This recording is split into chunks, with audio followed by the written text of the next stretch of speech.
Howdy, folks. I'm Caleb, and welcome to Influ-Men-Sirs, the podcast where we explore influential men and their influence on men and the broader conversation around masculinity as a whole. Today, we will be discussing Hasan Piker, the famous political Twitch streamer. With me, as usual, are my fellow Influ-Men-Sirs, Nick Bies. Hello. And Frank Jardine. Good morning. Awesome. All right. So before we dive in, I thought I'd give a brief overview of the fellow we have in question, allowing the team to fill in any gaps I miss as needed with my verbal Wikipedia report. And yes, Nick, make sure you are very much the expert here, so fill in anything that I miss. So, all right, including, okay, this is actually the first bit that you can help me with. How do you pronounce his actual YouTube or Twitch handle? Because I know his name Hasan, but... Oh, yeah. It's Hasanabi. Hasanabi. Okay, perfect. All right, yeah. Hasan Piker, also known as Hasanabi, is an American online streamer, influencer, and left-wing political commentator. His streams typically consist of political and social commentary and media consumption. As of 2026, Piker is the 30th most subscribed channel on the streaming platform Twitch. Piker started streaming on Twitch in March 2018 while working at the Young Turks. And then in January 2020, he left the Young Turks to focus on his career as a Twitch streamer. Piker has been described as Twitch's de facto political commentator, who uses an unabashedly ideological framing. I'm just reading what Wikipedia said. You can chime in if you got something. Oh, you're good. Keep going. Piker has regularly spoken about the Gaza war by advocating for Palestinians and criticizing the Israeli government, which very much so. That in what I have been reviewing and seeing, that is a very, very consistent motif. Yes. All right. Well, yeah, that being said, we start pretty simple on this pod by a simple question of, what do we think of Hasan? Let's start with Nick. Cool. Yeah. So, generally, I'm pretty positive on Hasan. I found Hasan's content probably, a very long time ago at this point. I think I found him on Twitter before I ever knew he did any video content, production, anything like that. I just found him kind of replying to people saying, funny things in reply to, I don't know, Marco Rubio or, politicians, stuff that I found very frustrating. I found kind of oh, hey, this guy's kind of, doing funny Twitter things back when Twitter was still funny. And, not full of Nazis. But so I found him through there. And then eventually I think I discovered him on YouTube.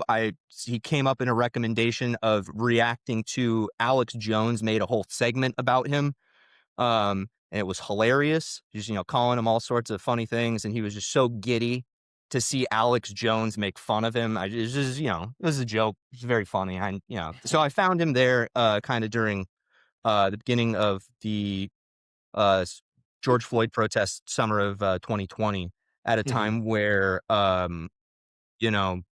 obviously society was kind of in a very fractured state. A lot of, and especially for me, a lot of the places that I had been in and spaces that I had been in, the answers and the engagement with society and culture from, coming from like a evangelical Christian perspective, were not doing a good job at all of handling the subject. And so I found, through knowing who this guy kind of was by that point, found his commentary to be somewhat refreshing, because he was giving a perspective that was not found in mainstream media. It was not found in a lot of the spaces that I had been in. But I also found even though that perspective was not necessarily very common, he was very well informed specifically on issues of faith, which I was like, this is crazy. How does he know the intricacies of dispensationalist theology. I have an MDiv, like I know this stuff. Most Christians I interact with have no clue what these things are, and this guy knows it super well. So that gave me some, respect for what he did at that time. And then, I've just followed him mostly ever since then, watch him pretty frequently. Um, so yeah, overall, generally pretty positive feelings towards his outlook, you know, his commentary, impact, that kind of stuff. Yeah. Awesome. Awesome. All right, Frank. How about yourself? I think there's going to be a lot of overlap between Nick and I, but there's going to be parts where we adamantly disagree on. I think what's really interesting is like I'm listening to him and his first interaction or, with Hassan is positive. My first time I ever, interacted with the person was negative. I think I met him in 2018. I believe it was 2018, the Politicon that was in Pasadena over here. And not his anger was warranted, just how he displayed it was not conducive to what we were trying to do. The MAGA folks just being rude and interrupting and doing things, and he just screamed at him and cussed them out when everybody in the room was there to hear this discussion, because it was basically people who are of Islamic faith and of Jewish faith, and they were having a panel and they were discussing like how tense things have gotten in not just in the Middle East but even inside our own country. At the time in 2018, I believe the Muslim ban was happening. And so it was a discussion that I think needed to happen, and I think he effectively just ruined it. Um, then I take a deeper dive on who he is, and I see I'm not gonna harp too much. It's just to like it's just garnishment to like how I feel, because I don't judge someone in their 20s. Hopefully you're a better person in your 30s, and then in your 40s. Like I give you that kind of grace. But when he first was on the Young Turks, I think his show was called University or College Days or something like that, and he was just being crude and rude and just like, oh, this is, if you want to pick up on girls, this is how you do it. And if you don't like the way that I like doing things, and I'm quoting him, he said, I'm going to go to your house and fuck your dog. And I was just like, what? Like, that's not like, I understand you trying to be edgy and all that stuff, but I was like, I don't know if this belongs in the same political universe that you're like trying to project here, And he did grow a little bit from there. Like I dismissed it because he was in his 20s, but it felt like he was still trying to be a bro. Even now, like he's still trying to be a bro. And I'm like, well, you're either going to be a thought leader, which I hold, or you're going to be a thought leader or a bro. I believe you can't be both, right? Like, you have to set an example. And if the example you're setting is, praising, gosh, was it the Houthis? It was some terrorist organization. He praised, some terrorist organization. I believe maybe it was Hamas. And then, I get you're on one side or the other with the Palestinian conflict. I don't think children should die in any conflict. So, do with that information as you will. And so I don't mind him doing some of those things, but when you praise, the wrong things like terrorist organizations, you speak highly of yourself as being a socialist, and you do things like flaunt consumerism. When you are a staunch socialist by your own accord. Again, I don't mind someone saying they're democratically socialist or but like you can't be a thought leader and a bro, and that's where the conflict comes in. You can't be this guy who's very showy and then say like, well, these capitalists, we need to go down with them, and then have this hypocritical issue or this hypocritical attitude towards and your actions towards like what you're saying. So I have an overall arching negative sense of this person. I think there's a lot of positives that he can have. I mean, the fact that he is a bro, he is appealing to men, is very good, I guess, in the sense that I feel like he's trying to lead them in a more positive direction. But then like there's a wall there, right? Like there's a certain point where then he falls into, in my opinion, the Andrew Tates and all of that, manosphere. Just because you're on the left doesn't mean that I don't think that you are still going to have some toxic masculinity attributes about you. And I think that's what Hasan is doing. Like, I'm glad he's getting kids and young men into the gym. Perfect, man. I'm glad you're doing those things. I'm glad you're speaking up on occasion for the destitute. That's amazing. I do the same thing. But the second you start yelling at people and having a short temper, like you erase yourself to me as a thought leader. Sorry, that was long-winded. No, it's fair. I mean, the tag of this show might be thought leader or bro. Just because I do like that framing. Yeah, I think for myself, there is an interesting, like, he has the trappings of a certain kind of content pipeline, manosphere stuff. But then obviously is more of that left-wing style. And, I'll be honest and say a lot of his takes I tend to agree with, being more a little bit on the political left myself. But I think that I agree with you that there is something to the effect of, at least in the little bits I've seen, I think, Nick, you're like a avid stream watcher. I kind of was, when I was researching this, I was kind of getting more YouTube clips. And so maybe you can always get things out of distortion, to be fair. But what I was finding, or what I was like kind of, what hit the feed, so to speak, when I was looking him up, was a little bit more anger and aggression and sort of irritation at things that I feel anger, aggression, and irritation at, right? So that part of it, I totally understand. But I think that there is something to be said about the streaming environment as a whole.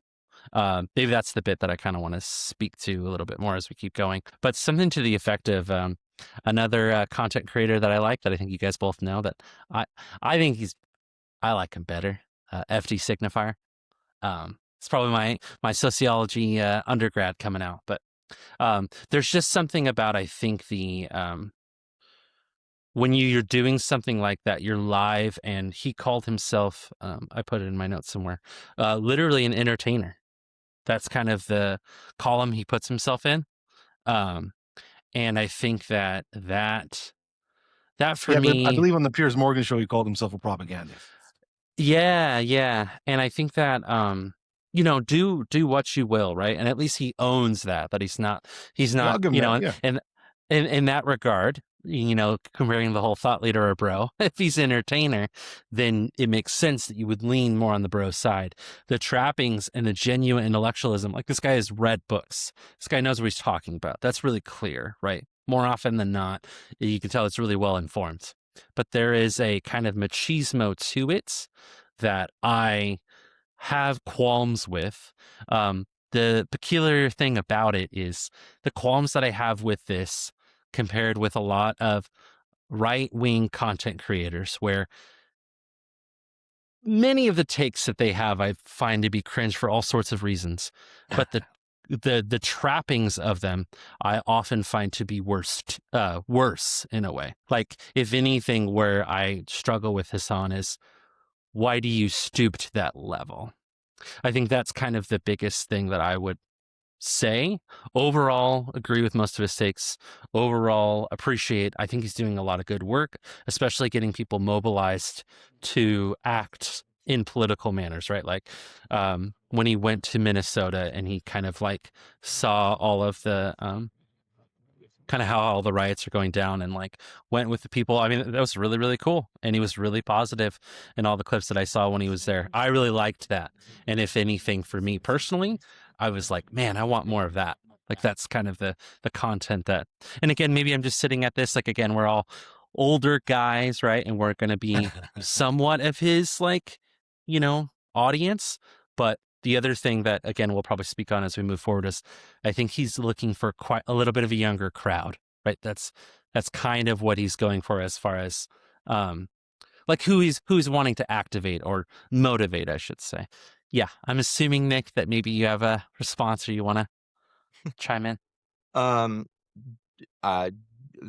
Probably, yeah. There's a lot there. There's a lot there, yeah. No, I would say, yeah, his output, um, as I think the self-description of, what you mentioned specifically about, um, seeing mostly clips or whatever. It's like, well, yeah, when he's live, it used to be 8 to 9 hours a day, and now the joke is half day Hasi. That's the joke. He's like, oh, you only stream 6 hours now. You're doing a half day, but still, you're live for 6 hours straight. That's a lot of stuff, right? And there's a lot that happens in those 6 hours. What hits the algorithm is not generally going to be the boring parts where it's like, hey, let's have a really in-depth intellectual discussion that's like more level-headed, where it's like, no, that's not what's going to pop off. Like, that's not what's going on the feeds. It's when, after 6 hours, somebody's like, after, having harassed, so many times in the chat, being like, blah, blah, blah. Like, no, fuck you, blah, blah, blah, blah, blah, whatever. Like, yeah, that's what's going to pop off, right? And so that, like you mentioned, as an indictment more of the streaming space as a whole, I would generally agree. The way that engagement is driven, it's like, it is, yeah, it's right now the whole meta for everything of like, how do you drive traction or drive views to your channel or whatever. It's like, it's all based around these clips. They call it like clip farming, right? So people are like, oh, like if I can clip this to make it look like they're saying this thing when it's really this thing. It's like you watch the whole clip in a broader context. It's like, oh, very clearly that's not what they're talking about. They're having a back and forth discussion, or they were saying a devil's advocate. They're, saying this is what the position I'm arguing against is, but you clip it in a way and makes it look like they're saying something they're not. So like, that's the medium is really prone to that at the moment. That's what a lot of people are doing, specifically with the involvement of like kick.com and Stake, the online crypto casino, and a lot of the other online crypto casinos like Rainbet, Roobet, like all of these. I'm sure you've seen their ads all around, which this is again part of like the whole manosphere space. Like, stuff like this, just very, very clearly we can all kind of like look at that and be like, if you're a normal person, you'd be like, oh, ooh, that's like that. That doesn't, really jive super well with me. And all of those people, or not all, but like that's maybe an exaggeration, but you'll see a lot of them are streaming on Kick. A lot of them are having these online crypto casino sponsorships. And so they have this kind of giant money kind of farm to run clips, drive eyeballs to their platform so they can, get kids hooked on gambling. That's a huge problem within the streaming space at the moment. And so a lot of what you may see from not even just people trying to drive traffic to Stake, but to drive, oh, this guy doesn't like us. This guy's critical of Stake, so we're going to do like online harassment campaigns, like try and clip stuff. Now, that's not to say you can't have legitimate criticisms of them, obviously, but a lot of what I see frequently is insanity, like kind of clips. Like, oh, like I'll see a clip come through. I'm like, dude, I watched like that whole stream that day. Like, that's insane. Like, that's not what's happening here. So, I mean, and that's, again, you can get into a whole separate conversation of what is truth. How, you can go full on philosophy major on this and talk about, the word versus the image and how is video, and, actually we should, Ted Kaczynski may have been onto something, not with the violence, but maybe we should get rid of technology. You can go down that road if you want to. But, so Caleb, what you were saying as far as the medium kind of having its own issues, I think that was a very good observation. And I think, within that context, whether it's Hasan or anybody else, there's going to be that, just the problem with the medium. And I mean, every medium has problems. One of the benefits, I would say, of this medium is that live back and forth that can go bad, obviously, in many cases, sometimes does. But what I found specifically with Hasan, this is one thing I would say would appreciate about how he does his commentary is a lot of the big streamers, whatever, if other political streamers, they don't look at their chat, they won't engage, they'll just kind of do their thing, talk, or they'll do a YouTube video and they don't have that live whatever. But if they're, a lot of streamers will get on, they'll stream, they don't engage with their audience really much at all. Hasan makes a point to always engage with his audience. But oftentimes it does lead to productive conversation as well. Obviously, those are not the ones that are going to get clipped, shipped out to YouTube. You're not going to find, because it's boring. It's boring. You're talking about theory. It's going to be like, dude, who wants to watch this nerdy conversation between, like, whatever. And so that is a element of the medium that I have found to be positive. And I've seen throughout the years that I've watched this on people who are like, hey, you changed my mind. Like, I was going down this road of, I was watching like Andrew Tate or now the Clavicular or Aiden Ross or these other big streamers who kind of have this manosphere, they're all kind of within the same group of like very toxic, oftentimes insanely racist, very anti-Semitic, like that kind of stuff. And they'll be like, hey, like, I came in here from watching these other people, and I came in here to like hate on you. And then I actually watched, and like, you changed my mind. Like, I realized that like a lot of the stuff that I believed was wrong. Or I realized that, like, hey, actually, like, you made good points. And like, I was going down this radicalization pipeline towards, red pill stuff and, whatever it might be, like hating women, becoming an incel, like all of these kinds of things.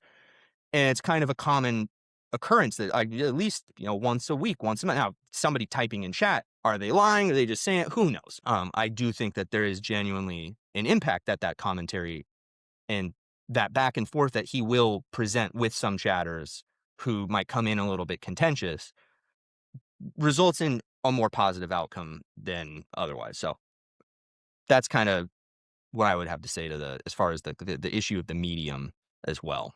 But again, Yeah, kind of long-winded.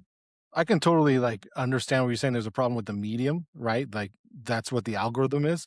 But my issue isn't with Twitch. My issue is with Hasan when you tell everyone. Well, let's just, for example, when he was in his beef with Destiny, and there was nothing you can say or do, and that guy would just blow up if you mentioned Destiny, and it was just so much toxicity. Like, I remember he was on a stream with a bunch of other streamers, and they were talking about like, oh, like, something, a topic, something came up with Destiny, and the guy went on like a 10-minute rant about how much he didn't like Destiny. And then when everybody was like, okay, cool, like, can we move on? He was like, he dismissed their concerns by like saying, okay, you're right, I'm wrong, and whatever, just move on. And it was very dismissive.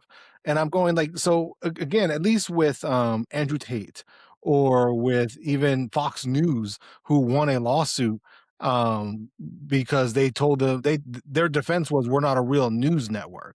Right. Like, the issue I have with that is people still watch you, Fox News, because they believe you are a real news network. Hasan, people still watch you, even though you call yourself a propagandist, because they believe that you're a real guy. Like, no, like the real people who are actually like doing these things is not blowing up in their in your face like this. Even as much as I don't like the guy, Ben Shapiro, like, he actually has sit down. He used to have a Sunday special where he would sit down and talk to people. Those things bring progress. NPR Politics podcast bring progress. Even Tucker Carlson, to a lesser degree, brings about good conversation and progress. I don't see Hasan doing that stuff. Like, sure, he talks to his street, like the people who are following him. Cool, like, that's really good that you understand the algorithm and that you are baiting to that, right? Like, that's something you understand, so it can make you money. I don't like how you present yourself as this beacon of knowledge, especially when it comes to issues in the Middle East. And then when someone approaches you, there was an interview he did with some woman, and I can't remember her name, where he admitted, and I'm glad he admitted, where he said, like, I'm not as I'm going to butcher what he said, but basically he said, like, I'm not as intelligent as I wish I was, which is fine, right? Like, all of us cannot convey the same ideas, or the thoughts in our head. We can't convey it to the audience or people we're speaking to, but we know, like, I know I'm right on this. I just don't know how to say it right, right? Um, and he does admit that. That's where destiny gets in his head, right? Like, I'm not a destiny stan or anything like that, but it's like, if you cannot articulate an idea correctly, then you should not be articulating that idea. And you said, yeah, you're on for 6 hours. I totally get that, man. Maybe don't be on for 6 hours. If you can't articulate Yeah. ideas for 6 hours straight, then don't be on it. Like, when I would teach in my classrooms, I made an hour and a half, probably less than that, probably about, I would aim for about an hour of lecture or discussion and let everyone else kind of, I can't speak about the same topic for longer than an hour. I just can't. There's not enough knowledge for me to give you, for an ignorant audience. And I say ignorant not in a bad way, but like, you just don't know something, right? So if you don't know a certain topic, I can't speak on it for 6 hours. There's no way you're going to understand it. You have to interact. And that same way, I like that he does that. But don't say that you're a thought leader, or don't come on to TYT and, have your own, sit next to Anna Kasparian or sit next to your Uncle Cenk and, have your own thoughts on an actually reputable news network, and then go off and do some other stuff that's just toxic. Like, I don't think he's doing more damage than he's doing positive, right? Like, and it's unfortunate in the climate we're in. And let me preface that, because I do believe, like, as Caleb said, that he does try a lot to do a lot of positive things. The unfortunate part of that is, the second you do something negative, it kind of erases the positive things that you do. We live in that kind of climate. You can do 8 things right. The one thing you do wrong, everyone's going to believe, right? That saying, a lie wraps itself around the world twice before the truth is able to get its pants on. It's kind of the same thing as far as, like, you being positive and you, something negative happening. I think he needs to be more careful, and I don't think he cares to be careful. And that's the issue that I have. Um, I know that's not what we're talking about, masculinity, but and so, what he's saying, and let me put it that way. So with his masculinity, like, what he's saying, I think there's a lot of positive. As far as, like, what he projects as masculinity, I would say I'm like 80-20 on him, right? He does, like, try to get people to work out. He is positive about those things, like, healthy environment, like, getting your mind right, going out, working out, making sure you stay busy. He does read. I mean, I think he has a degree in, is it not sociology, political science. He has a degree in political science, so, like, another reason why I think he should be more careful. But, like, he does encourage young men to be smart, to be fit, to go out there and have a well-informed opinion. Those all things are amazing, and I love that for him. I wish I would just see more encouragement from him, but then again, I haven't really, seen his stream since probably about 2022. So it's been, what, 4 years? Since I've seen it. Maybe he did get more positive, and I'll eat that crow. Maybe if he has been, but, as of 2022, I was like, I'm done with you, man. I tried you so many times, and it just wasn't working. You know? Yeah. I mean, to that point, if you haven't seen the stream since 2022, that is something he has talked about. It's like, yeah, I get mad too often. He does the New Year's resolutions, whatever, every year. And frequently he will make very, this is, because he's online for 6 hours, you get, like, this parasocial relationship, right? So it's not just like, oh, this person's going to do commentary. Um, it's not just like, oh, like, this is going to be the political talking head. It's not, there becomes these, like, oh, we're going to have these community moments. We're going to have, whatever. Part of that being, which I have found to be, and one of my reasons why I have liked him, is he has taken that time for self-reflection and done so publicly and said, like, oh yeah, I'm, like, my New Year's resolution is to get mad at chat less. And like, Yeah. and he Sure. has, and he does. And, obviously he's human. We're all human. He's imperfect. We're all imperfect. Yeah. Now, No, I something we agree. say, oh, let's hold this person to a higher standard. Yeah, that's fair. But that's one thing I have noticed. Like, one of the things that initially did draw me in, back in 2020 was how mad he was getting. Because I was really mad. Kind of like what Caleb was saying. Like, I was finding, like, pulling somebody up, like, well, I don't know. Like, who would it have been in 2020, like, saying insane stuff. And I'm like, it was a catharsis for I think a lot of us. Also, around that time, he got shingles because he was so pissed off. Like, he gave himself shingles because he was so mad. And so I I've didn't know you could do noticed, that. uh, I'm gonna be honest. apparently, like, he got so stressed, so angry, he got Yeah. shingles. And that's one thing I've noticed, having watched him for that amount of time, is that consistent growth of, Yeah. oh yeah, sure, he still will, like, get mad and yell about certain things. That's part of just who his personality is, I guess. And I find that also, that is that kind of, I don't want to say hook, but because I don't think it's used in that kind of way. But it's something people relate to and can resonate with, because a lot of people, whether it's on any of the political stuff he might talk about, which Yeah. is a large portion of his output, or specifically on the issue of masculinity, he speaks often to, and the way he speaks is in a way to not patronize people generally, not patronize the general person, the Okay. everyman or whatever, Yeah. right?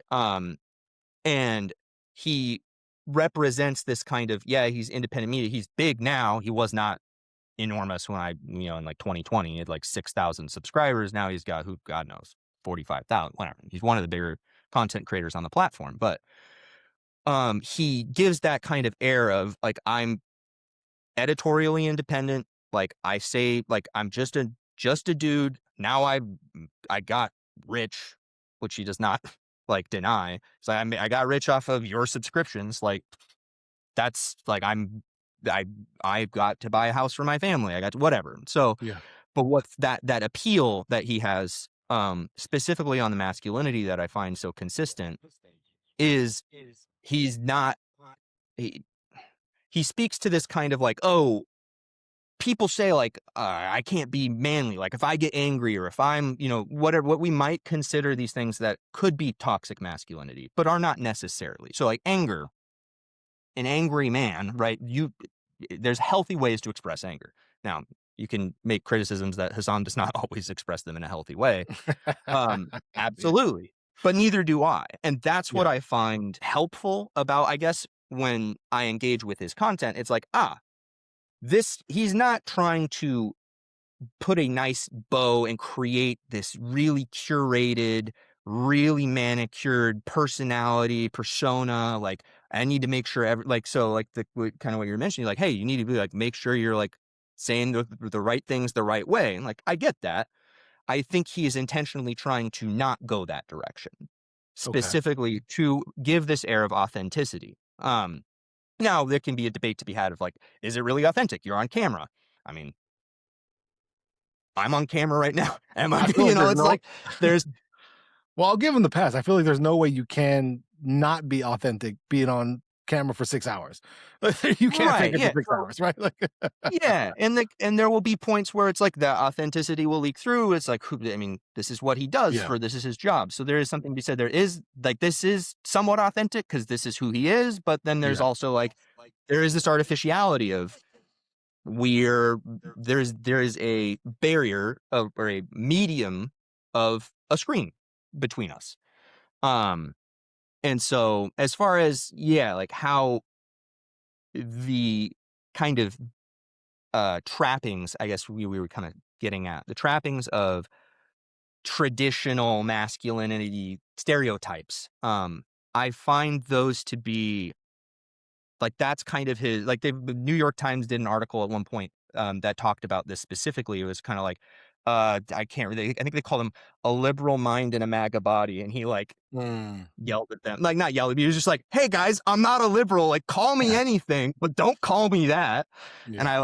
I which I found funny, and then they changed it to something else. But it's like, he gives this enticing kind of like, hey, look, it's okay to like to the people who might feel disaffected by what like liberal kind of anti-male kind of stuff that we might have heard, like the hyper woke or whatever stuff that like the red pill manosphere is trying to combat. They're like, oh, they won't let you be a man, they won't let you do.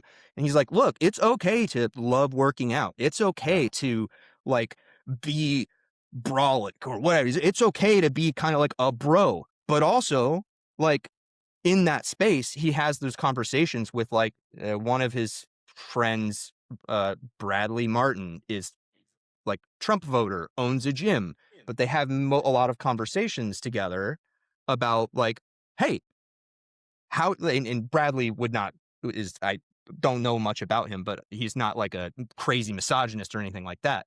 But they have those kinds of conversations where it's like, hey, like, look, you can be all of these kinds of stereotypical male things, and that's okay.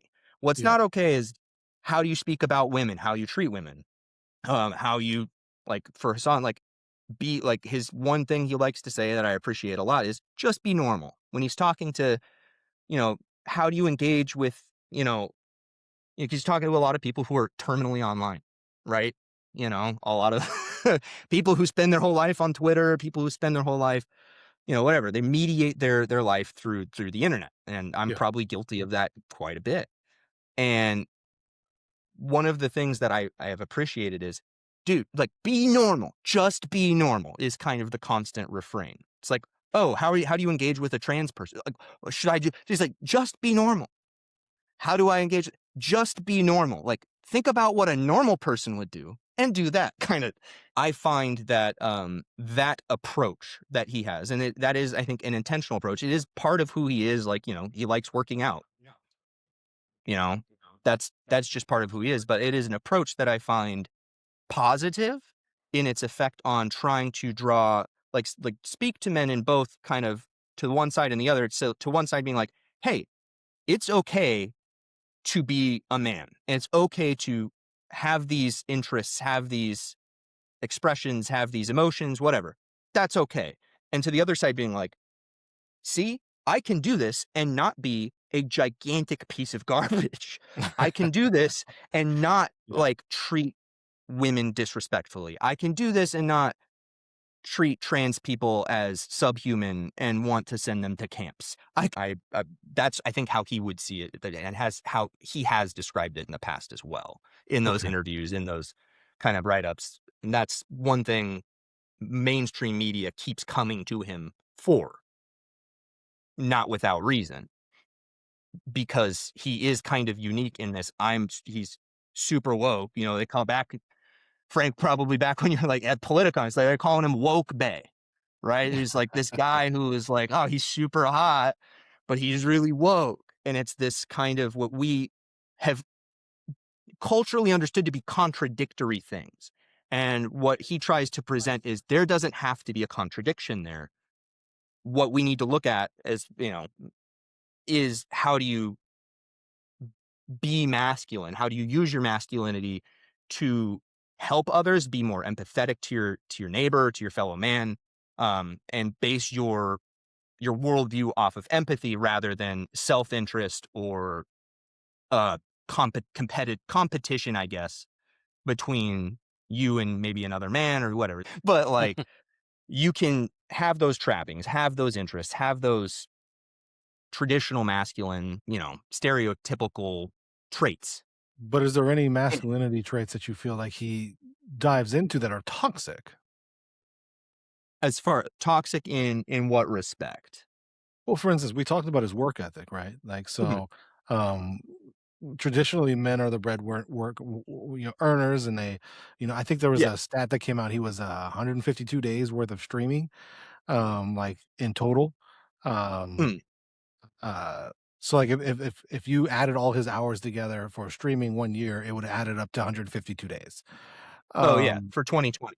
Yeah. Yeah, so, I mean, I guess that's not too hard to do in 2020 with us locked in, but, Right. what I'm saying is, like, we do see a lot of men who really are hyper focused on their work and don't have time for women, kids, a relationship, do you consider those sorts of things toxic, or do you think that, maybe it doesn't have to be because I see that as like kind of a yellow flag. I wouldn't call it a red flag, but it's a Fair. yellow flag when someone is hyper focused on their job and there is no room for anyone else or any relationship, not just women. So that's what I'm asking. Like, do you think that he? Yeah. No, that's fair. I think as far as like, yeah, work ethic, one thing um when he talks about that specifically, of like how much he streams, and like I alluded to, there's the joke in the community now, he's been streaming less, and people are like, hey, like, why are you putting in a half day? It's only 6 hours. Like, what's going on? Um, he constantly will talk about like, oh, I'm insane. I'm crazy. Like, no one should do this. My brain is broken. I don't know what's wrong with me. I'm not happy unless I'm streaming. It's like, Hmm. okay. Or it's not, he didn't say like, I'm not happy unless I'm streaming, but he talked about like, oh, like if I, like when he every so often gets banned, like he's like, yeah, this is what I love doing. I genuinely like being live. And for that can be, I see within him, I would make the assumption like, yeah, there's some unhealthy things that maybe you should go to therapy for. Now, I don't have the relationship to be like, hey, bro, like maybe you should consider like, maybe go to therapy. It's like I'm a chatter, right? Yeah. I can pull up like make him I can make him laugh by typing something funny in the chat, but I can't be like, hey, Hasan, I think I think you should go to therapy. Because it's like, again, as live as long of a stream as he does, however often he does it, being live for such a long time, Yeah. there is still a world that we don't have any insight into. That's true. And so from what I do see, yeah, like I could say like, yeah, that's like dude streams a lot, seems to be a bit of a workaholic. Though that's something he does talk about and says, yeah, this is not like, my life is not very like healthy in that respect of like how much I stream. And that's why he has cut back on streaming. But part of it is with being on the spectrum and saying like having this routine where I wake up, I go to the gym and do these things in a very specific order, in a very, Wait, is he on the spectrum, or lazy are you saying way. you're on the spectrum? He is on the spectrum. Oh, I didn't know he had said that. Okay. Oh. Yeah. Oh, I didn't know that. Yeah. He's, yeah. So he's on the spectrum. I don't know exactly what Yeah. Yeah. part. I mean, it's a spectrum. So who Right. knows? But that's something like he's like, this consistency and rigidity like help regulate my life. So having like, and it's like what he talks about is like, yeah, if you're somebody like me, he's like, if the joke, he's like, if you're on, guys, you're in Twitch chat, you're probably autistic. Like, it's kind of like, okay, like if you're in this community and you're watching me all the time, it's like you're hyper. It's like, Or a kid. realistically, I it's like don't know. we're I don't know all how a to bit put on a the blanket spectrum statement, but that's funny. but it's like, it's not like it's more of a, it's trying to be funny. It's not like, Yeah, oh, you tongue in guys cheek. I are get all it. this way, Yeah. right? But that's part of what he says. Like for me, like when he would speak of himself, Yeah. for him, he would say like having that level of regulation to his schedule makes him feel healthier. Now, he's like, okay, well, in 2020, I really wasn't healthy. I wasn't getting to go to the gym. I wasn't getting to it wasn't really well regulated. I was streaming 14 hours a day some days. That's bad. I don't want to do that. And that's something I've seen a consistent change, or maybe we'd say is self-improvement for his own mental health in. And so what, I respect about him in that whole thing is like, guys, I bought this house so that I can have my parents come live with me. I can take care of them. They don't have to worry about anything. That's what I want to give to them. I want to take care of my family. So there's some like, I would say like kind of like a yellow flag about the level of time he puts into quote unquote work. For me, I know that would be unsustainable. If I did that much work, I would lose my mind. I would get a And, divorce. My wife would. yeah, probably. Yeah. See it. And so it can be definitely a yellow flag as far as like how like other, like a romantic relationship, we don't have that insight. He's repeatedly talked about, like, I will never, ever, ever publicly let anybody know if I'm in a relationship because of the amount of harassment his family and people who are not even in relationships with him, or people who were in relationships with him 6 years ago, still receive harassment because of their proximity to him. Mm. So it's like, if I'm dating anybody, no one's knowing. I'm not telling anybody. It is a secret because I don't want them to get doxxed, stalked, harassed, swatted, like whatever it might be. That's fair. And so that's something I'm like, yeah, I respect that. So I think that's a mature, I mean, it sucks. Obviously, it's like, oh, it's kind of like, oh, I have to hide this part of myself from this other, like from my work. But like in the end, I think that's an honorable thing of I'm doing, if he is dating anybody, who cares? I know, right? It's like, that's just like, who cares who he's dating? I mean, as far as like, how does he treat women? That it's a relevant question. But I find that response to be one that is wise, one that's measured, one that's like is respectful to who, if he was to be in a relationship with somebody, or if he is in a relationship with somebody, to show that he does genuinely care for their safety, their well-being, and because he could farm it for drama if he wanted to, be like, oh, look who I'm dating, look what's going on, but it's clear like that's not what his concern is. There, his concern is for the well-being of the people around him in that respect. So I'm it's interesting that conversation has gone the way that it has. bring us back. No, it's good. It's all, I mean, I have all these questions and we've been hitting all of them in everything you guys have said. So it's not like we've not been doing that. I think that, I'm sort of struck from what you both have been saying about what modern celebrity looks like for people. Like, I think in a lot of ways, that's kind of what we've been circling around, right? This idea of him kind of blowing up the way that he did, circa 2020. Obviously, it built and it wasn't really intense, but it just started and it kept going and going and going. This idea of like when this like chronically online syndrome that we're all kind of, in some ways suffering with, right? I work from home. I know you work from home, Nick. And I think at times, Frank, I don't know if you necessarily work from home, but I'm sure you've had in the past, I want right? to work from home. But even then, right? Like there are definitely like genuine perks to it. I'm not going to say that there's not, but there's a formative quality that it has. And I feel like that's kind of what we're circling around with him, is that I don't know, I was struck with like a little bit of sadness around in some ways him feeling like he has to have his dating life, or if he's going to eventually get married or whatever it's going to be, right, has to be so private because of all this like harassment. Like, if anything, it just makes me feel this is nothing new. It's just like the unshittification of everything, right? This culture and climate that we're in, where being a normal person and again, I'm just recalling what Frank had said earlier of like, is he a thought leader or is he a bro? And it sort of feels like in order for him to be a thought leader for a lot of men and some women, obviously, right? But a lot of these spaces, right? If it's Twitch or YouTube, it's going to be more boys and men on there. They need to have it seems like his rise sort of shows that there needs to be some broy qualities in order for the thought content to reach these kinds of kids, right? To reach this sort of audience.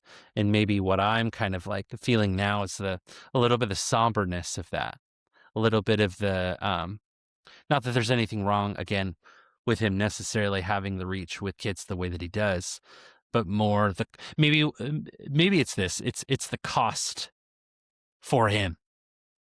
And I feel like I'm not a veteran. I've not seen as many streams as you have, Nick, but there is a little bit of And maybe it's just the therapist in me. So you guys would be like, oh, this is the therapist thing that you're saying. There's a little hint of sadness I hear in a lot of his streams and a lot of his content. And it feels like it more has to do with streaming as a concept, right? He may claim that he really loves it, and maybe he does. Mhm. But there's something to that parasocial connection, that way of like engaging with chat, and the way that he does sometimes when he gets tilted. I mean, ultimately he's getting tilted not in a gaming lobby like how we we normally use that expression, but it's the same kind of phenomenon. Like I've gotten tilted in the gaming lobbies that I've been in.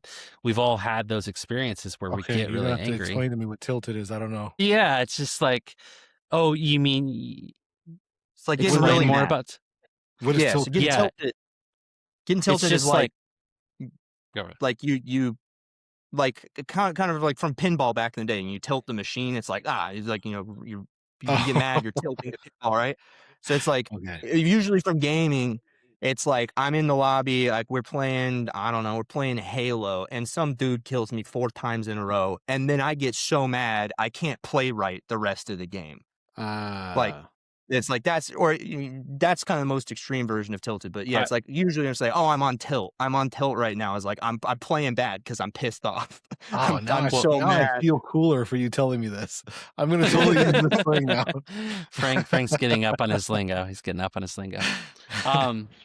Yeah, it's just that idea that, like you were saying earlier, Nick, that obviously the way that he's going to derive some of the content and some of the views and in some of the dollars are going to be him at his like weaker moments. I don't know. There's something to that that's just so deformative. And again, in some ways, this is like this is more about Twitch than it is about Hasan necessarily. But yeah, I think it's less even about Twitch. I mean, it's about Twitch, but it's about just on the internet and online culture as a whole. So with Hasan, that's really well showcased. It is the going back and forth with chat, whether in a very angry manner or in a like dialogue. Like, oh, somebody sent me this, like, oh, let's have a dialogue. Or like, oh, hi, I saw what you said. Like, hey man, you stole my joke. What's going on with that? And having this back and forth that creates a parasocial element, right? Which there is some level of parasociality that is not necessarily damaging, but being like parasociality can be incredibly harmful.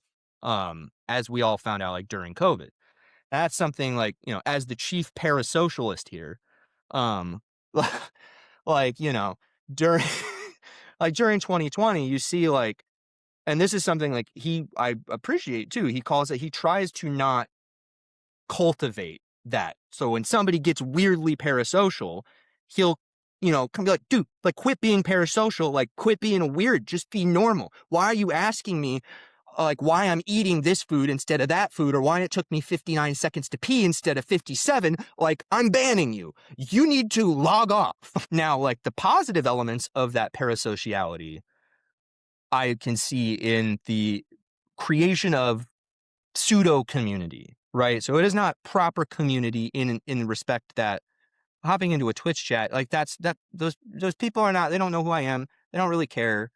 They might have some semblance of caring.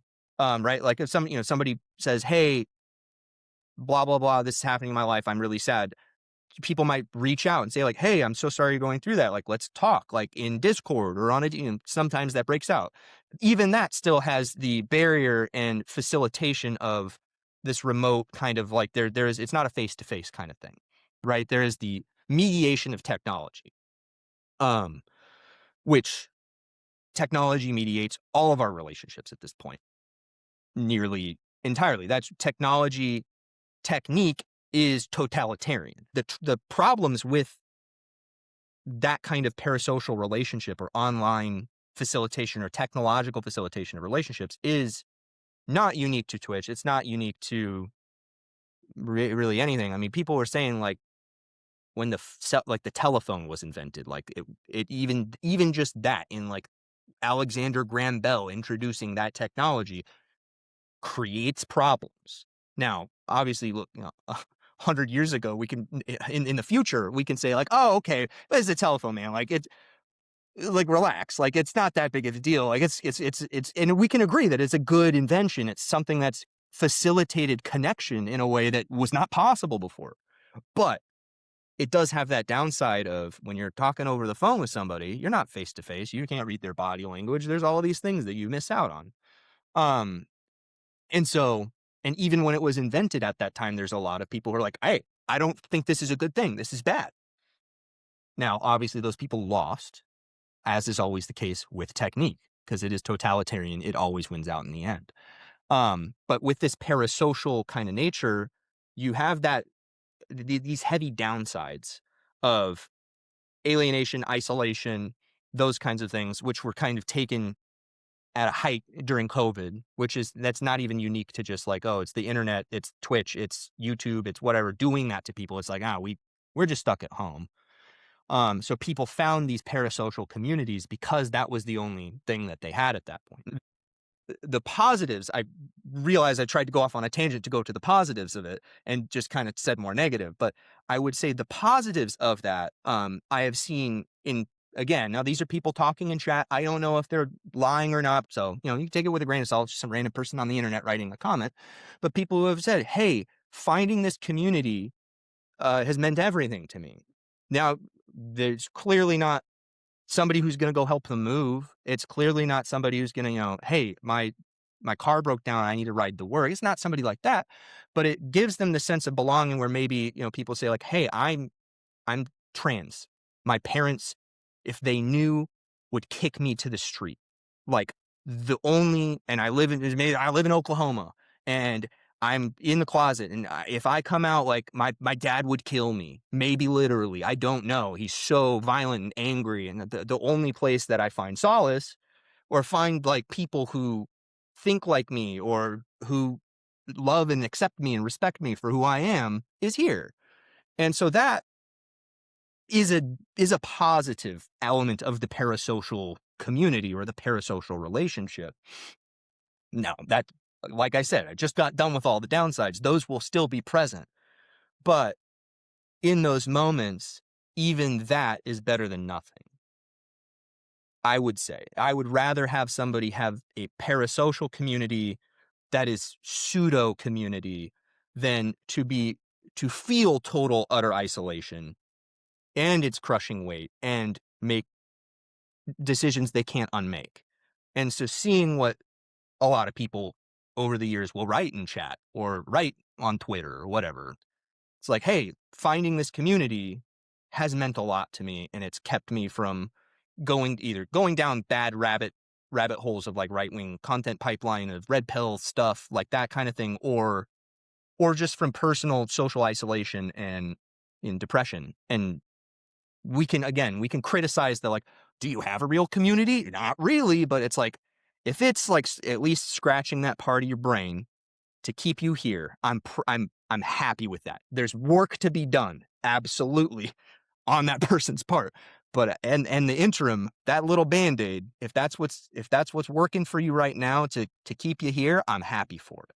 So that's one positive element that I found in it. Well, and I think it is really relevant to, we just have to speak to the platform and the environments that, his community is formed, his audience is formed, in the way that, is good and it's bad and it's ugly. It's all of the things. It's a part of me is just chuckling to myself because I'm like, here we are going to, at times critique, but also praise a content creator while we are creating content. Like we're just in this like weird moment, right? Where, as I've mentioned many times in all the episodes we've done thus far, like we design how we do these podcasts to be anti-red pill, to resist manosphere very intentionally, right? So what I would say is I think that sum total speaking, and this is more from my perspective, Hasan Piker would be more adjacent to the pro side of like what we're wanting. Is there plenty that we don't want? I mean, a lot of what Frank has said, I've agreed with, like some of the machismo, some of the anger. I've not really loved that. It is really encouraging, like you shared, that he's kind of trying to shift that. He's trying to change that. But yeah, it's just there is something. I know I keep harping on it, but there is something odd about how streams it's such a peculiar form of content. You mentioned the telephone with the bell, way back when. I don't know if our if our ancestors, if our great grandparents, if any of the folks would have known that, like, so you just sit and you watch a semi-charismatic person give takes about other people that are semi-charismatic, giving takes over and over and over and over. We're like, yeah, we love it. It's awesome. Like that, there's just something to that I'm kind of like, as we're talking about this now, it is incredibly bizarre. It's so normal for us now. And I think you hit the nail on the head, Nick, when you said it was 2020. It was COVID. It was George Floyd. It was like all of these things coalesced in this moment to like collectively like fracture us at this level that, the fracture had always been there. It's not that it hadn't been there, but it was like this unveiling, this revealing, this kind of like, okay, we all know how deep this divide is. Now we can't, there's no denying of it. For, a lot and many, many decades, especially in the States, we could like plausibly deny or try to ignore or like things are harmonious here. And then 2020 happened, and then we kind of see that obviously that's not the case. Yeah. But there's just something to that. Like, it just feels so.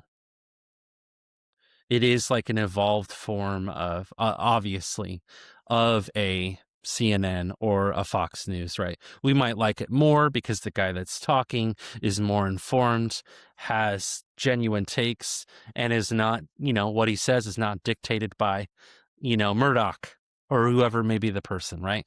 But it's still this strange sense of like, and in the stuff that I consume by him, he did say this, like, I feel this weight that like people get their understanding of the news by what I say. And it was interesting that he would be honest about that.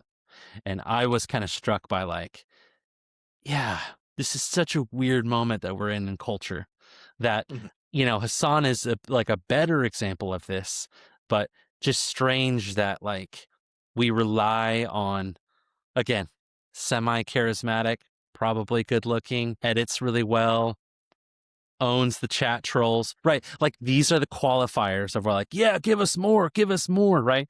And circling back to kind of what Frank was saying, that's not really being a thought leader. Per Hasan himself, he's saying I'm not a thought leader, right? Like, to his credit, I'm an entertainer. But we are kind of following these figures as if they had the weight and merit of being a thought leader, right? Like, if anything, sociologist is coming out. It's Max Faber.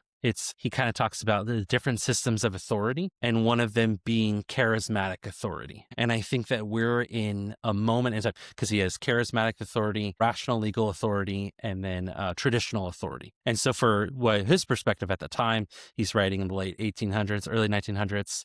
Marx is doing his thing kind of around this time as well. So they're contemporaries.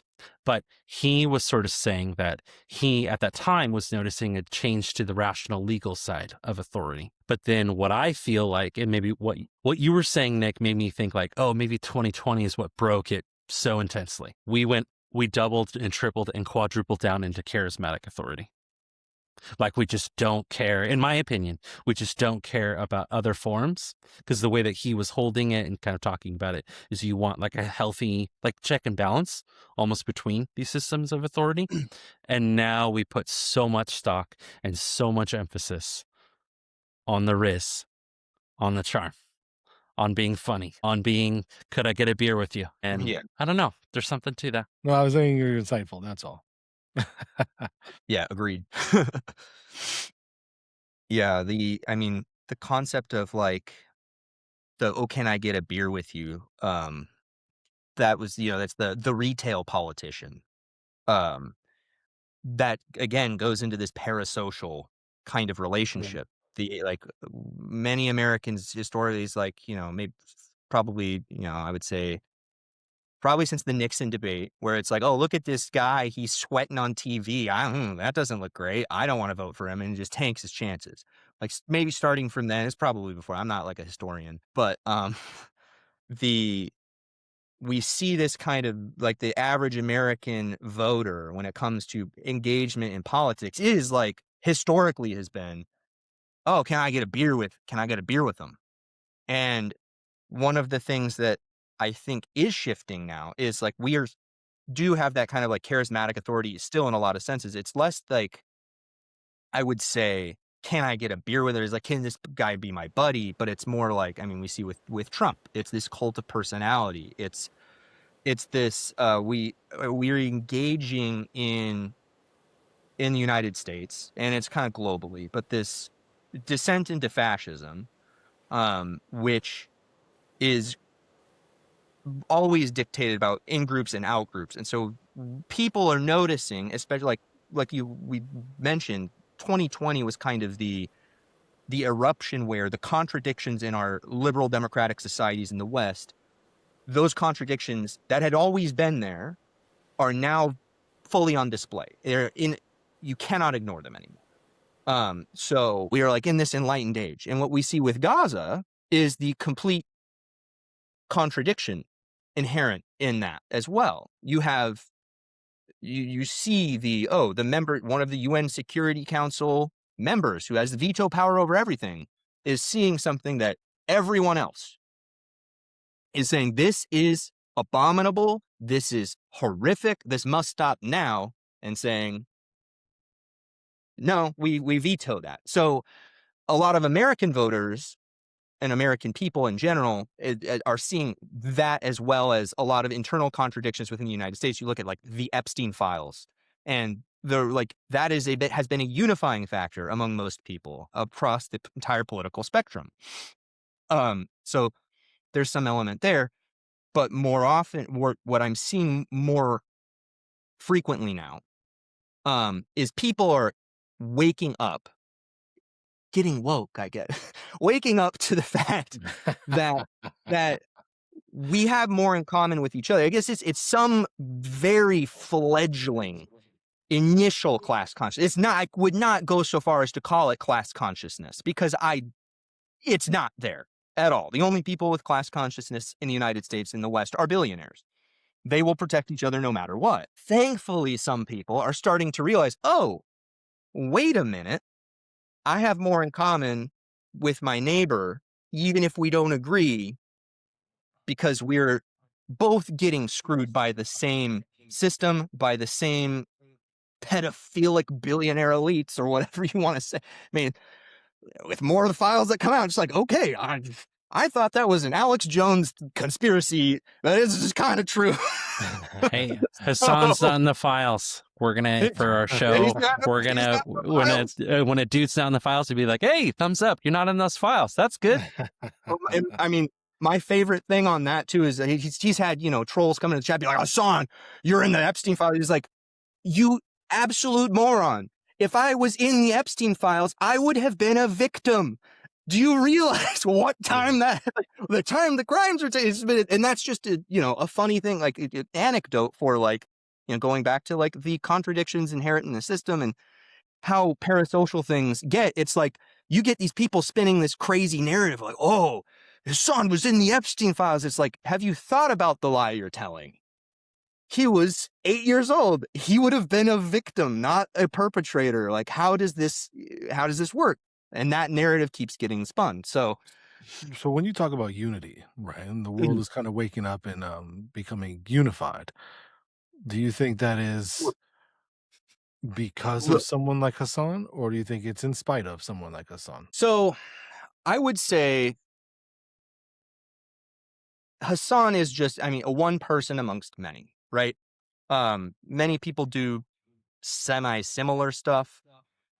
I find that he, while being divisive and off-putting in certain respects, absolutely, that's kind of his tell it like it is, say, inflammatory or, hyperbolic things, not always intentionally. Sometimes it's genuinely a heat of the moment, like, I'm getting mad, I'm going to use hyperbole, whatever.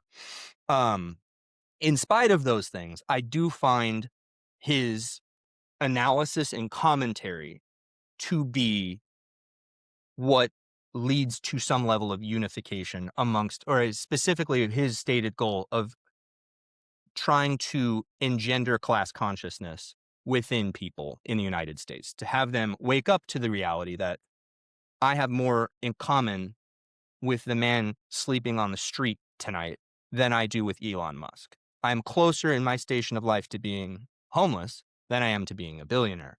And so, yeah, you can definitely make the criticism, I would say, of like, how does he engage with, like, you know, Ben Shapiro or something like that, like a peer on a, debate level or a commentation or a commentary level. Is it seeking unity? No, I don't think, at least from my perspective, I don't really want to seek unity with a fascist. I want to seek unity around, not, I don't want to seek unity for unity's sake, just based on, okay, we're going to be united despite, you're a fascist, I am anti-fascist. And I'm not saying anybody here is that, just saying, like, Mhm. hypothetically, my neighbor is like, no, I'm going to join ICE. I'm like, okay, in order for me to have unity with this person, we have to, like, there's, they need to step back some of where they're at. And so I see, for some of the people who are more in the middle, not as far right, I find that his commentary, his perspective, maybe not always the manner in which it's presented. Oftentimes it's done well. Sometimes, as you mentioned, there there are notable moments when it is not Well, very I find it just very conducive to interesting. You took away his importance, right? And then later on uplifted him, right? Like you said, well, he's just one of many, and that's just he's the that. number one Twitch streamer in the world, right? Political Twitch streamer in the world. So he's not Yeah. just a guy. At What? this point, he's number one. I would say he's the number one leftist, the one on the left, Okay. who Asmongold currently is the number one political figure Okay. on YouTube. He is very Okay. right wing. Okay. Um, What I'm saying is millions of people watch him, right? correct. And then you're talking about like, oh, I don't want to be, unifying with a fascist. Fair, but is Destiny a fascist? uh, he said some pretty fascist things, and he is currently on trial for child sexual abuse material, procuring CSAM. So I don't Mm. really want unity with him either. No, I didn't um, know that. Well, I'm saying he does argue with people on his side, correct? Like, so for me, like when we're talking about unification, that's not what it is. We try to find something that can unify us and not necessarily focus in on the things that divide us. Sure, if you're a fascist and you want to kill, children, and like you said, with deporting 30 million, immigrants, a lot of them are probably very innocent.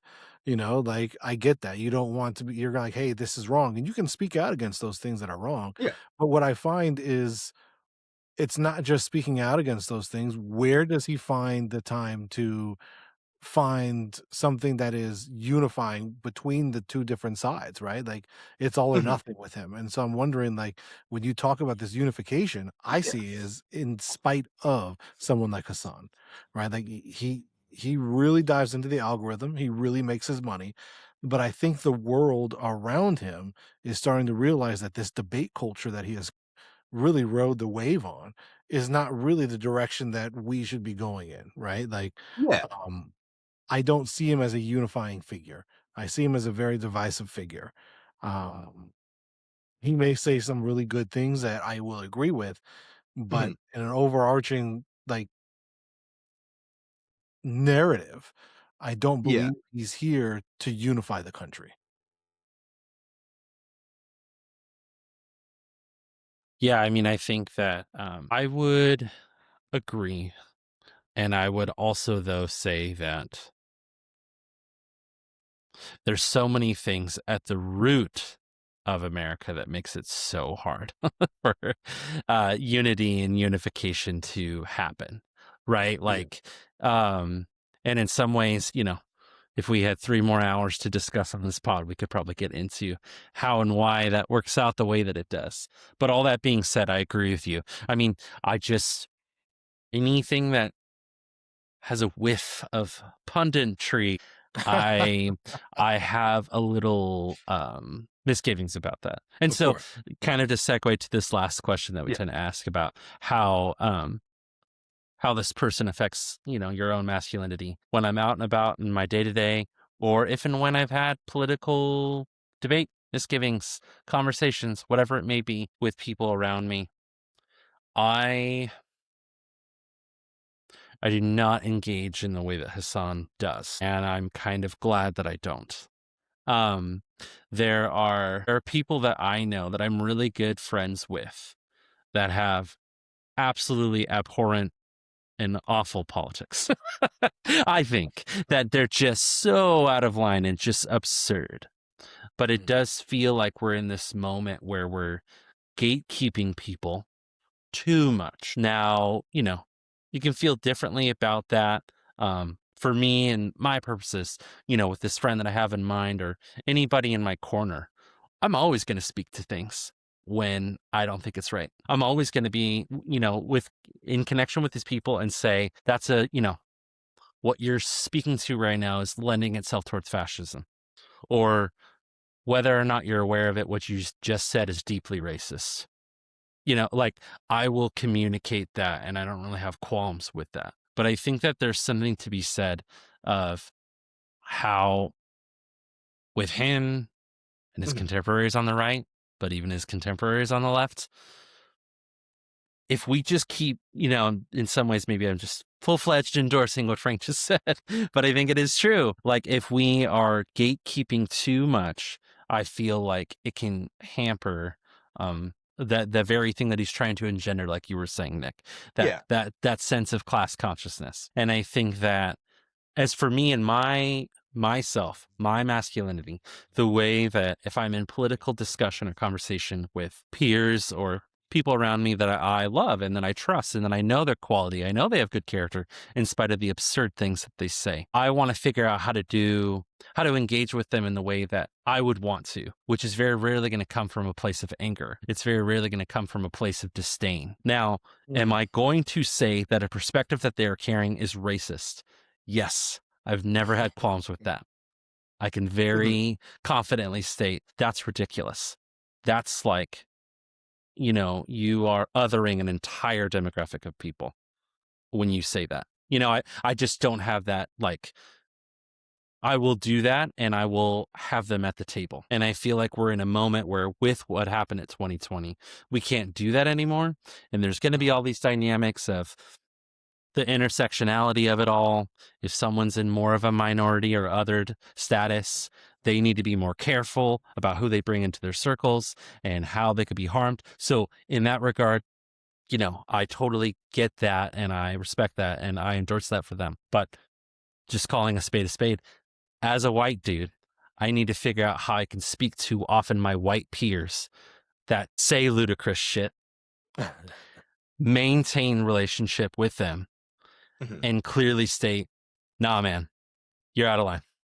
Like, I don't agree with that. Not a chance. That's my soapbox. You guys go. So what is, in my opinion, about masculinity, he doesn't affect my masculinity in this, in a sense. I feel like he has, which I'm glad to hear from, Nick, that, he has, taken the steps towards maturing, because I think a lot of it was he got too famous too quickly, and he got money, which is fine. I'm not against that. But because of his popularity, he was able to stay in an immature state for a very long time, um, and not grow. And I feel like he's not that much younger than I am. And I feel like, as far as the maturity goes, I expected a little bit more from someone who is, I would assume, he's a fellow millennial. Um, you're older now, like you are a leader, in your circle. And I think that, you need to start acting like it and stop acting like, somebody who is only in it for the likes, for the money. And because at the end of the day, when the world has moved on and we have unified against all the odds of these people telling us not to, he's going to be left out of the circle. They're going to point towards him and say, well, he never really did anything. He didn't do enough, to unify us. Like when somebody disagreed with him, it was all or nothing.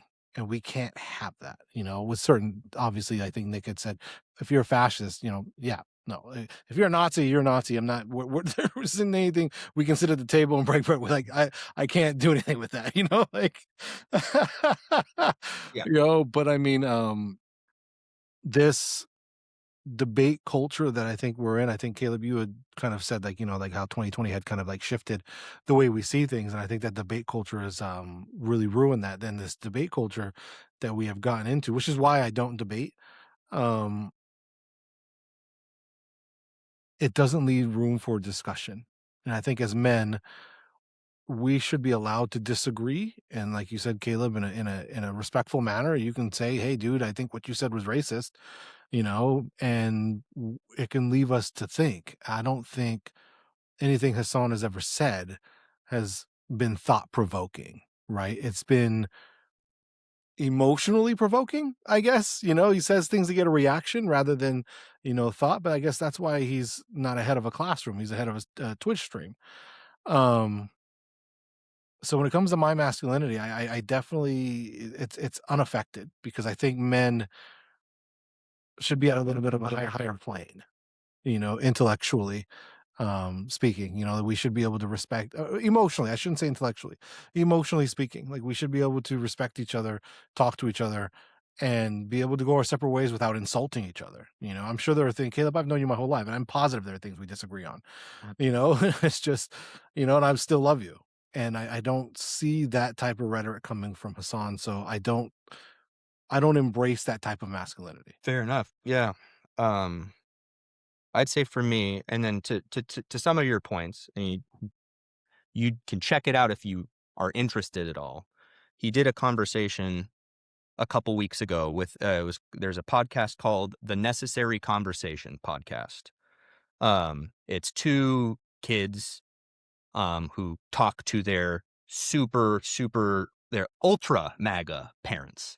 There's a clip that went viral of the dad being like, oh yeah, if Trump sent the military into LA and you got killed, you deserve it because you lived there. And it was like, Dad, I'm your son. And anyway, so he had them on, he talked with the parents, and I would say a lot of the criticisms that I'm hearing here, I wouldn't apply to that interview. Now, they definitely apply to a lot of other moments. That's totally fine.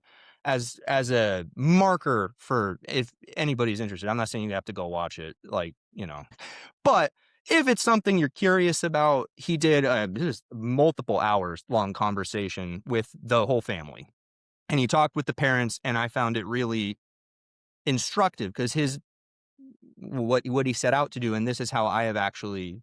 One thing I've appreciated, one thing I would say is something that has affected me in a positive way as well, is ironically for how he interacts with peers in the space or how he reacts and, behaves or whatever, or has in the past and is kind of mellowed out a bit more now.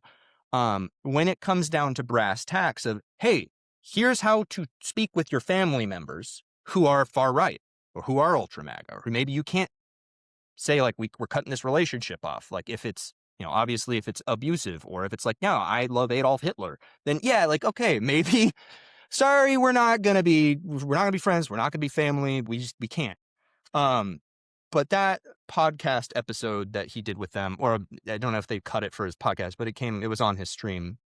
And in times prior was instructive in how to speak to people, for a community of people that are really online and maybe, for me, very afraid of like confrontation. I've always been very non-confrontational. I don't like conflict, even though ironically, I have incredibly very strong beliefs and values that I like hold very closely. But it creates this tension where I'm like, I don't like conflict. And the way that he demonstrated, at least in this conversation and in other times prior, has been instructive and helpful for it's like, oh, here's things you can focus on. Like, here's points that hey, they're MAGA. Like, ask them, like, MAGA says this. And it's like sort of a gotcha, but it's not a gotcha into like, look, I owned you in the marketplace of ideas, but more of a, oh, so you care about waste, fraud, and abuse and want to eliminate that in the government, as an example. Well, like, what about this? Oh, I hadn't thought about that. Yeah. Well, let's talk about that some more. Like, if so, in that, trying to draw people out of this cultic Trump MAGA situation, I was like, oh, you really care about waste? Like, well, what about the Pentagon? What about, and then this kind of very slow, subtle, like, yeah, I'm not going to expect, my Republican whoever friend who's like, maybe they don't really like Trump, but they're still pretty conservative, but they're like, oh, I don't like racism. It's like, okay, well, it's kind of some of the techniques, methods that I've seen him demonstrate, I find helpful in, obviously it's not, you're not going to expect that person to come immediately and become a Maoist third worldist and help, overthrow the United States government and kill every landlord and make, ways. You can't expect that, but it's, that is one positive that I have gleaned personally as far as my masculinity is. I've seen, obviously, the more bombastic moments, and usually I find those entertaining, funny, right? Sometimes, vindicating. It's like, yeah, that it's cathartic to see Stephen Miller, that Nazi freak, get owned, or whatever. It's nice at that time. But I also see this other side too that I've found instructive and helpful in my own life, in my own interactions with other people, on the issue of Gaza, on the issue of Palestine, and how to speak with other people surrounding that, even if, because in the West, in the United States, that specifically is a uniparty issue. It has been. The dam is breaking. But that historically has been something that we're just by default programmed into. This is the right way to think about it. Israel must whatever. And we don't always get the other side. So I find that really, that's been a positive impact on, I would say, my masculinity, is how I have those conversations with other people. Now, obviously, there's other things that help me engage with other people. It's not like I'm not looking to Hasan for everything in my life, obviously. But and I would say another thing too that has been encouraging is what we've talked about repeatedly is, hey, you should focus on your physical health. You should take care of yourself. And that means go to the gym or whatever it might be, like whatever you need for yourself, take care of yourself. Go work out, go touch grass, go be normal. And that's something that I've found, was kind of lost for a lot of us, and myself included a little bit, in COVID. And to have that kind of like, hey, this is somebody who's like, I think really closely in alignment with on many issues, where he likes playing video games, very internet, very online, and is also like, hey, you should go to the gym. The gym's fun. The gym's good. It'll make you feel better. You should go do, it's like, go touch grass, go have relationships, go be normal. And coming out of that time of COVID, that was a really encouraging, I would say, demonstration of masculinity. Having that positive example on those issues was a helpful thing for me. So that's what I would give to that. All right. Well, we got comprehensive, fellas. We got philosophical. We got a lot of political science. We hit everything here. Yeah. No, really, really great discussion, guys. As always, I love talking with y'all. Yeah, the only other last bit that I would say is, I was telling Nick off mic, and I don't know if you've seen it, Frank, but the show Adolescence, man, I would have preferred if the boy on that show, for those who have seen it, goodness gracious, all about masculinity. But it would have been good as a litmus test. It would have been good for that kid to have been exposed to Piker, and not another fellow that we will probably review in some time, that I will remain nameless. But yeah, no, it's a really great show. It's super, super highly recommend it. But yeah, fam, great discussion as always. And yeah, we'll see you next time. Thank you. Peace.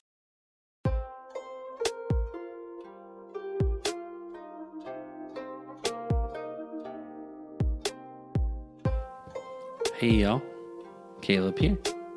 Thank you for listening to our show today. Please like and subscribe wherever the heck you listen to pods, and make sure to follow us on all the socials at Influ-Men-Sirs. That is INFLU-men-Sirs. We'll see you next time. Peace.